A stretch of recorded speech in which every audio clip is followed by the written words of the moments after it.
Welcome back. આગળ વધીએ. Gujarati cinema આજે તેની જૂની સીમાઓને તોડી એક નવા સુવર્ણ યુગમાં પ્રવેશ કરી રહ્યું છે. હવે માત્ર કોમેડી જ નહીં પણ ઊંડી સંવેદનાઓ અને સામાજિક વિષયો પર પણ આપણી ફિલ્મો વૈશ્વિક સ્તરે ડંકો વગાડી રહી છે. અને આ જ શ્રેણીમાં દર્શકોની આતુરતાનો અંત આવ્યો છે.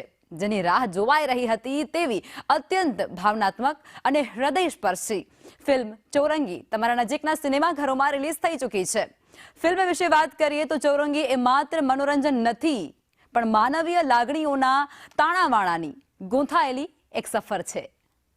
દ્રૌપદી હોય, સીતા હોય કે કસ્તુરબા હોય, એમનું મૌન જ સમાજને ટકાવી રાખતું હોય છે.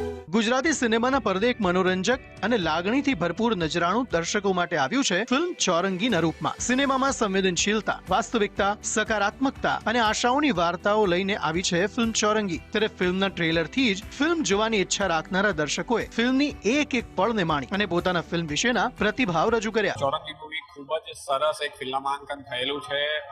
એમાં 4 પાત્રોના જીવન ની છણાવટ એટલી સુંદર છે કે તમે જો બીજાના વિશ્વમાં ડોકું કરો તો તમે સામેવાળાને તમે સમજી શકો છો કે તમારે એમની ફિલિંગ્સને તમે એને પૂરી રીતે સમજી અને તમે એને સંબંધોમાં બહુ સારી રીતે સંબંધોને બહુ સારી રીતે ટકાવી શકો એવું ખૂબ જ સરસ આયોજન છે.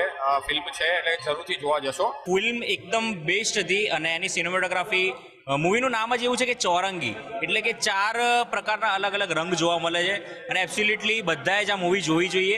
એક ફેમિલી ફિલ્મ છે અને બધાએ જ બેસ્ટ ફિલ્મ છે, તમારે જોવી જોઈએ. બહુ જોરદાર અને ખરેખર ગુજરાતમાં આવા પિક્ચરો બનવા જોઈએ કેમ કે ગુજરાતની જનતાને ગુજરાતી સુધી પહોંચે અને એક એક ઘરમાં હું તો કહું છું કમ્પલસરી એક દિવસ એવો રાખો કે દર મંગળવાર કે દર ગુરુવાર કે શુક્રવારે બધાએ ગુજરાતીઓએ ફેમિલી સાથે એક ગુજરાતી પિક્ચર જોવું જ જોઈએ.